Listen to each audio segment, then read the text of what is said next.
Assalamualaikum warahmatullahi wabarakatuh.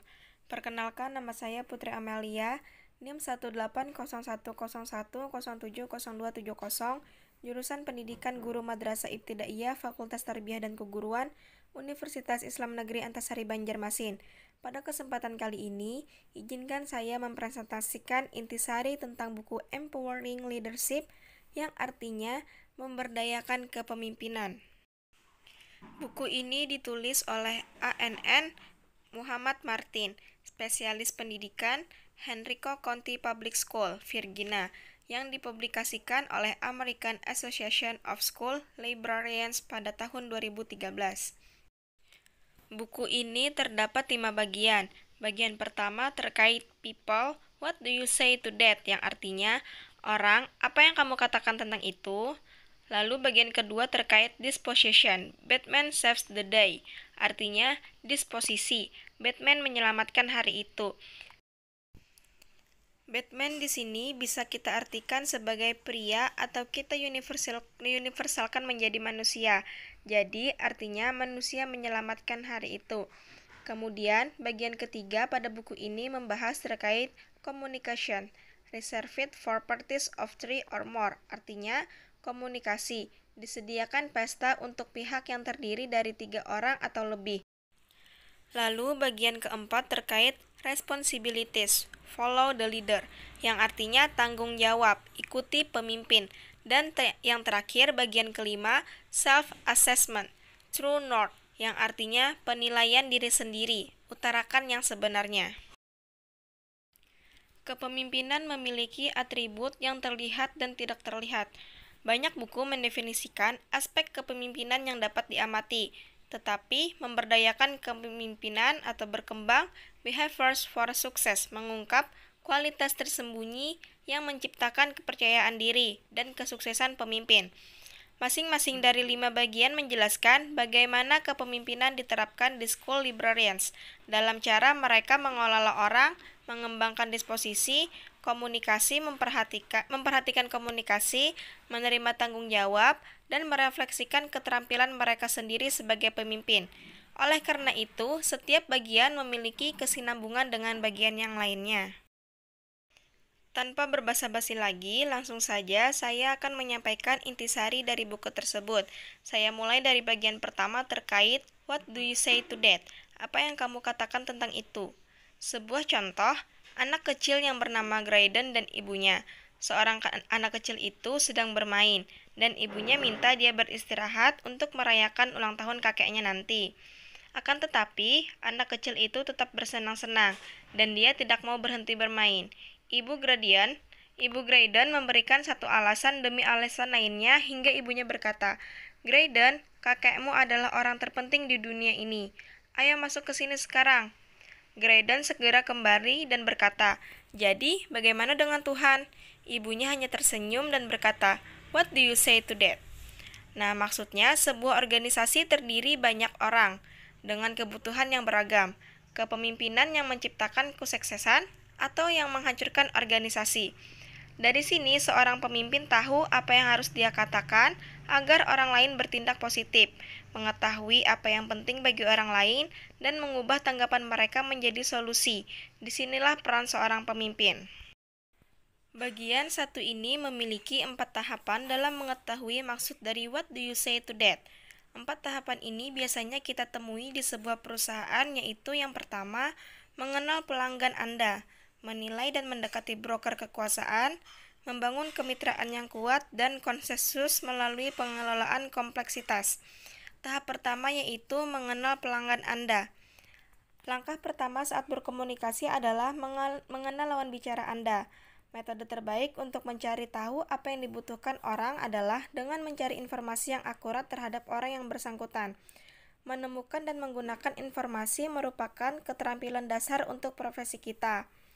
Tahap kedua yaitu menilai dan mendekati broker kekuasaan. Perlu kalian ketahui terlebih dahulu, broker itu merupakan perantara yang memudahkan investor melakukan transaksi. Nah, pemimpin yang baik harus memiliki pengumpulan intelijen yang baik, rencana yang baik, dan taktik yang baik untuk mengartikulasikan dan kemudian mencapai tujuan. Dalam lingkungan sekolah membutuhkan semua elemen ini. Mengumpulkan informasi tentang operasi sekolah akan mengungkapkan cara kerja lingkungan yang saling bergantung satu sama lain. Tahapan yang ketiga yaitu membangun kemitraan yang kuat. Tips kepemimpinan terkait dengan kemitraan yang kuat yaitu carilah solusi yang menguntungkan, ketahui kekuatan rekan kerja, pahami dinamika organisasi sekolah, carilah kesempatan untuk menyelesaikan perbedaan, ide jembatan untuk menciptakan persatuan, dan sediakan data penelitian untuk mendukung kebutuhan. Sebagai contoh, pada suatu Mei, kepala sekolah kami mendatangi seorang kolega dan saya, dua pustakawan di sekolah, menyatakan, kami akan mendaftar untuk Pita Biru Nasional Pengakuan Sekolah, dan saya ingin Anda pemimpin proyek ini. Rencana kami adalah membentuk kemitraan dengan anggota staf dan berkolaborasi pada rencana aksi. Kami mengenal rekan-rekan kami dengan baik dan meminta 4 guru untuk melakukan bantuan yang terdiri dari orang-orang dengan keterampilan organisasi yang baik, dedikasi untuk proyek-proyek besar, dan dukungan terbuka dari kepala sekolah. Tim beranggotakan 6 orang membuat garis waktu dengan memulai dengan tanggal jatuh tempo September dan berlanjut ke belakang hingga Mei. Proyek ini dibagi menjadi 4 segmen berbeda. Masing-masing dari 4 guru mulai mengumpulkan tim untuk mengerjakan segmennya. Berdasarkan timeline tim, tenggat waktu untuk penyelesaian setiap bagian ditetapkan. Ketika guru memimpin bagian pertama selesai, dia menyerahkan dokumen tersebut ke pemimpin bagian 2, dan seterusnya. Sementara itu, pustakawan sekolah bertugas sebagai pengumpul data, mencari informasi untuk setiap pemimpin bagian. Aplikasi selesai pada waktu, dan yang luar biasa sekolah dianugerahi sebutan Pita Biru oleh Departemen Pendidikan Amerika Serikat. Hasilnya luar biasa, tapi tidak mengherankan. Kami, para pustakawan, mengetahui kekuatan rekan kami dan memahami bahwa budaya sekolah akan mendukung bekerja menuju yang ditentukan tujuan. Sebagai pustakawan sekolah, kami menggunakan keterampilan profesional kami untuk berkolaborasi membentuk kemitraan yang sukses di antara rekan kerja. Tahapan yang terakhir yaitu konsensus melalui pengelolaan kompleksitas. Pemimpin menemukan cara untuk menggabungkan berbagai elemen kompleksitas dalam organisasi, sehingga persatuan tercapai. Sukses adalah hasil dari pemahaman kelompok dinamika dan membimbing individu untuk keputusan kelompok yang memajukan tujuan bersama. Artinya, semakin besar badan pembuat keputusan, semakin besar pula kompleksitas. Kita lanjut ke pembahasan bagian kedua terkait Disposition Batman Saves the Day. Batman menyelamatkan hari itu. Di suatu hari yang cerah dan hangat, 2 orang yang ceria tiba di rumah untuk melihat situasi. Keingintahuan alami dan pengetahuan Batman terbukti saat mereka membuat rencana. 1 orang yang percaya diri naik ke loteng dengan interloper dan suara berisik. Lalu mereka pergi keluar untuk mengamati kelelawar saat mereka meninggalkan loteng. Sesegera kebisingan dimulai. Kelelawar secara sistematis terbang keluar dari loteng. Dalam beberapa menit, orang-orang tersebut kini tenang dan menyelamatkan hari itu. Dari kisah inilah yang melatar belakangi Batman menyelamatkan hari itu. Efektifnya, pemimpin bergantung pada perolehan disposisi untuk mengelola berbagai masalah dan keadaan terkait pekerjaan mereka, yaitu kepercayaan. Pikiran, kepercayaan diri sebagai disposisi payung. Payung yang dapat melindungi diri dari hujan, tetapi jari-jari di bawahnya memahat kekuatan dan kontur payung. Jika kepercayaan adalah payung, maka pengetahuan, komitmen, kerendahan hati, keberanian, manajemen waktu, organisasi, kejujuran, dan ketekunan adalah jerujinya.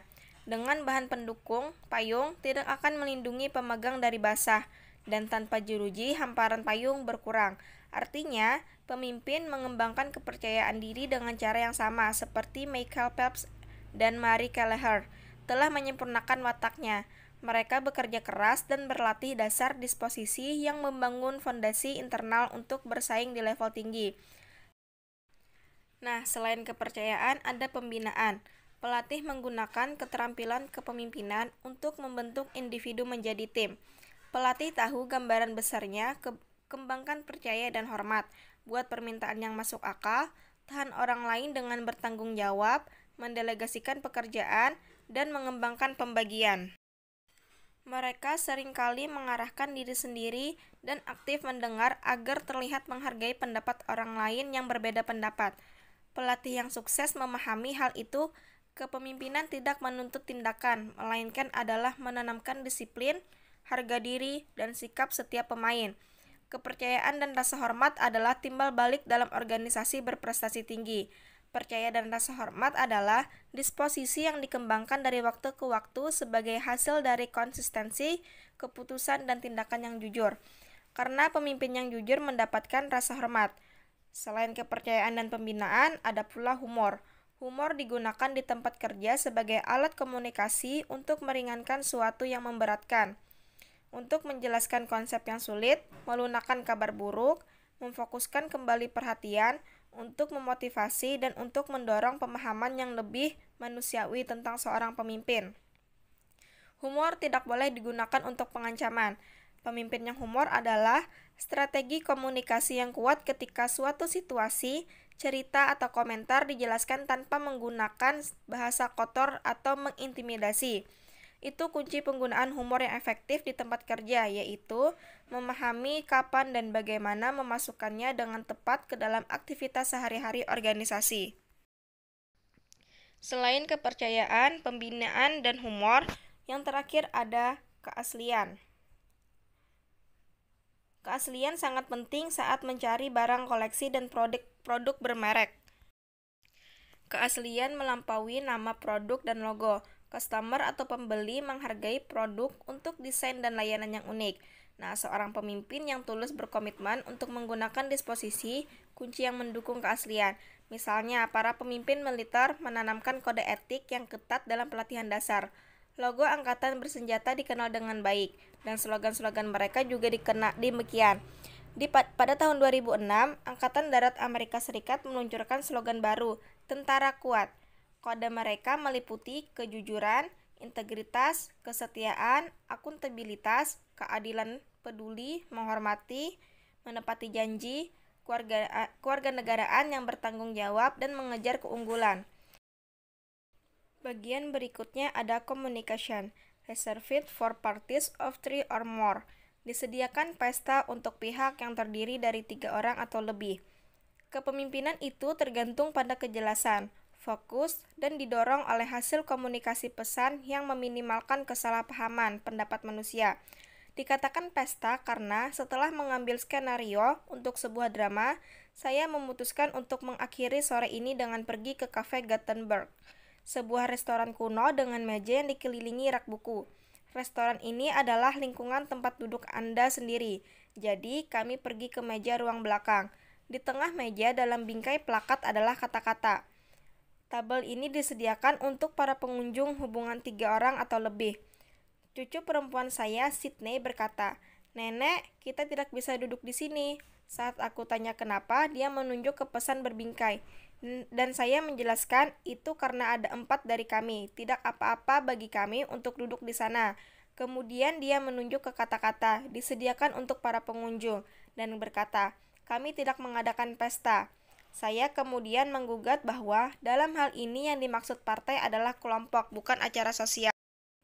Dia masih agak muda untuk mengerti bahwa kata ini memiliki 2 arti. Jadi saya akhirnya mengatakan itu kami akan membuat kunjungan pesta. Mengartikulasikan informasi dengan cara yang dapat dimengerti menghilangkan lapisan kusut yang disampaikan oleh kata-kata. Pada bagian 3 ini juga terdapat beberapa bab. Bab pertama ada kesiapan. Kesiapsiagaan berada dalam kondisi siap.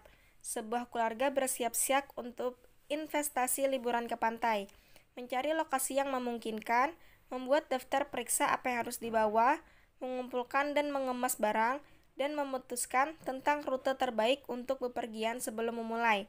Tampak jelas bahwa liburan membutuhkan persiapan.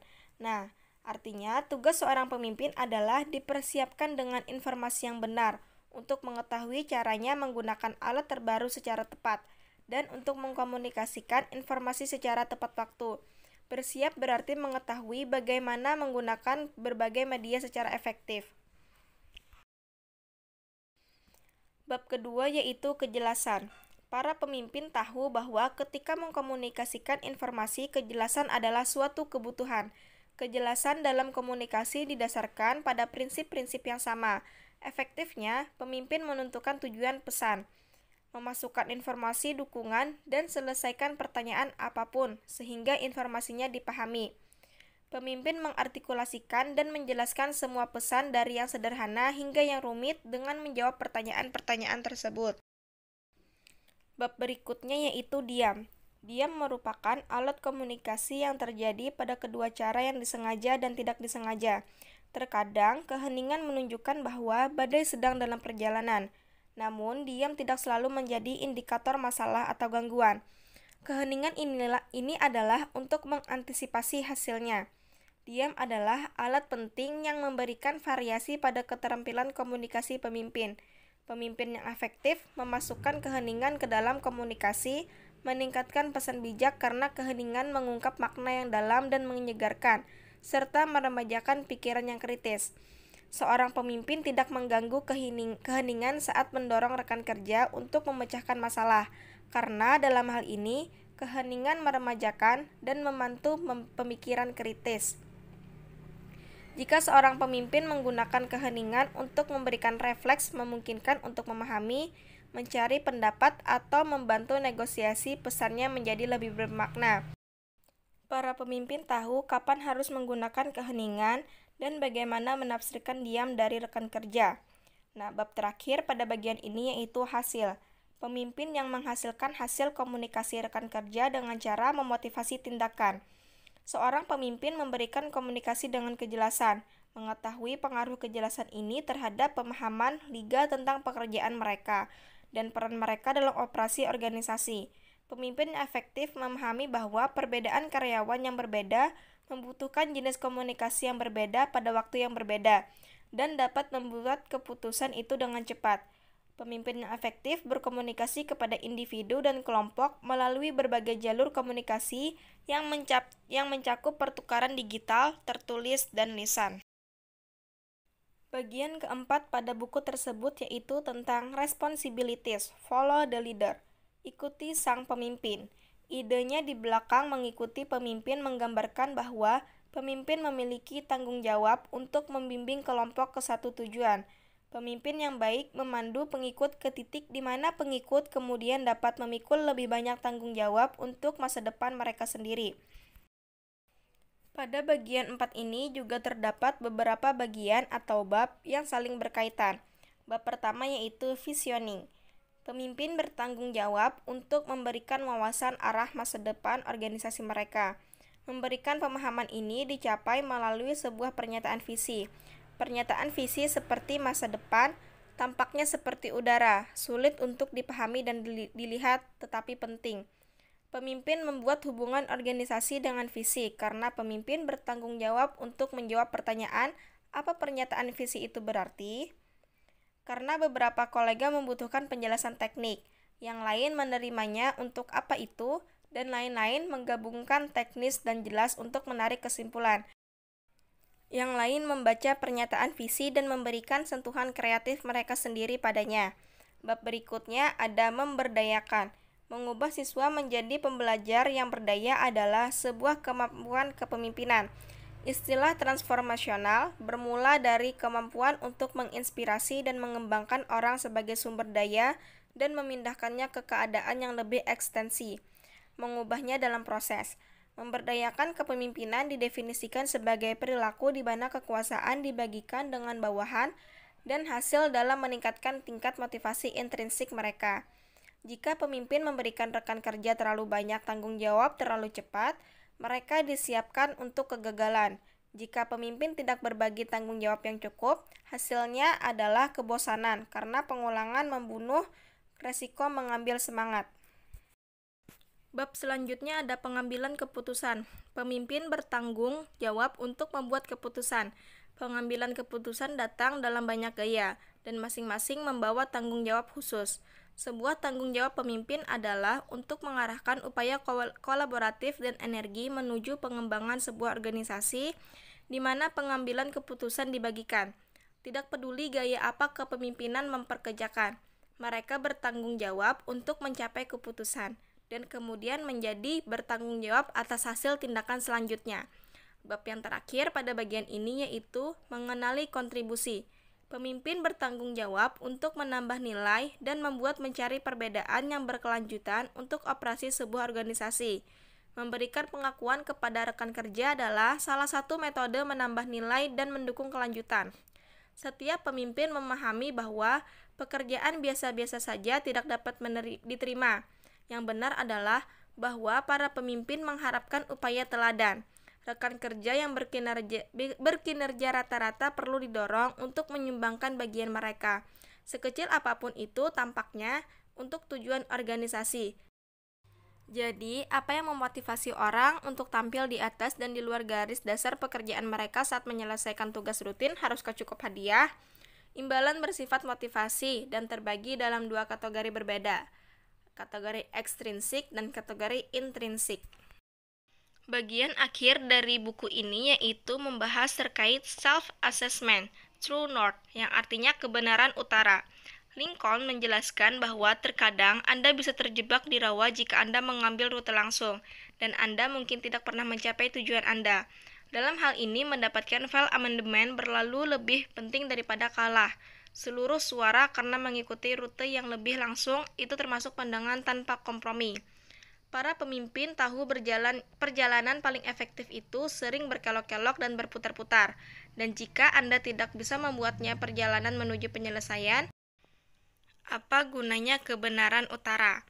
Para pemimpin menilai dan mengevaluasi proses, orang, dan momentum ke depan. Tanpa penilaian diri, refleksi mendalam, dan hambatan praktik berbasis bukti diangkat, dan kepemimpinan gagal akan menetapkan inspirasi untuk arah masa depan. Pada bagian terakhir ini juga memiliki beberapa bab. Bab pertama terkait refleksi. Refleksi diri adalah tempat kepemimpinan menjadi matang. Pemimpin yang merefleksikan gaya kepemimpinan mereka memeriksa pemikiran, motif, tindakan, dan kebiasaan mereka sendiri. Penilaian adalah pengalaman belajar di mana pola-pola muncul. Pemimpin yang efektif menjadi sadar akan tindakan dan pekerjaan yang tidak produktif tersebut, mengembangkan dan menggunakan pemikiran yang lebih efektif untuk menyelesaikan tugas. Pemimpin yang menggabungkan pertanyaan reflektif ke dalam kebiasaan kepemimpinan pribadi, mereka memfasilitasi pemahaman diri. Hasil dari pemahaman ini adalah penilaian tentang bagaimana dan mengapa tindakan atau kelambanan mereka mendatangkan hasil yang berulang. Kemudian bab berikutnya terkait inovasi. Menggambarkan inovasi harus mencakup deskripsi keadaan sosial karena mereka adalah dua ujung yang berlawanan dari sebuah kontinum. Terlalu sering para pemimpin merasa takut untuk mengubah keadaan yang didefinisikan sebagai status operasi yang ada. Menjalankan organisasi dengan cara yang selalu dijalankan lebih mudah daripada membuat perubahan. Masalah dengan menjaga hal-hal tetap sama adalah dunia akan melewatimu. Setiap profesi harus inovatif dan merangkul perubahan atau menjadi tidak relevan. Dalam pendidikan, 3 faktor menghambat inovasi dan mendorong keadaan. Mereka takut gagal, takut jatuh, dan takut akan perubahan. Ketakutan akan kegagalan berasal dari anggapan bahwa kesalahan masa lalu bahkan jika perubahan dilakukan. Pemimpin yang mendorong inovasi adalah pengambil risiko yang diperhitungkan. Mereka menyesuaikan risiko dengan mensegmentasikan proyek dan meneliti setiap bagian. Pengambilan risiko yang cerdas dapat mengeksplorasi ide-ide baru dan mendokumentasikan apa yang berhasil dan apa yang tidak. Setelah analisis menyeluruh atas ide apapun, para pemimpin melakukan perbaikan dan bergerak maju. Data yang dihasilkan penting untuk mengurangi risiko.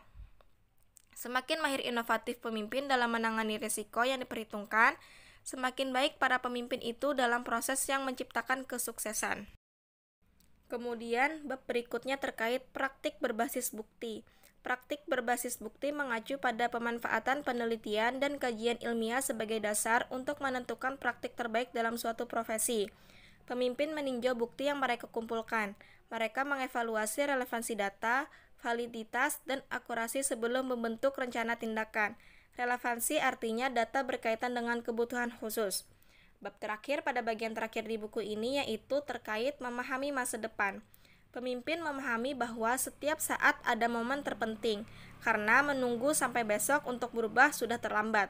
Mereka menggunakan apa yang mereka miliki tahu hari ini untuk memberi manfaat bagi masa depan. Pemimpin memberikan wawasan tentang bagaimana bergerak untuk menangkal dengan merefleksikan dan menganalisis masa lalu. Itu tadi merupakan bagian inti dari buku ini. Saya mohon maaf jika terdapat kesalahan baik secara tulisan maupun ucapan. Terima kasih telah menyaksikan video saya. Saya akhiri. Wassalamualaikum warahmatullahi wabarakatuh.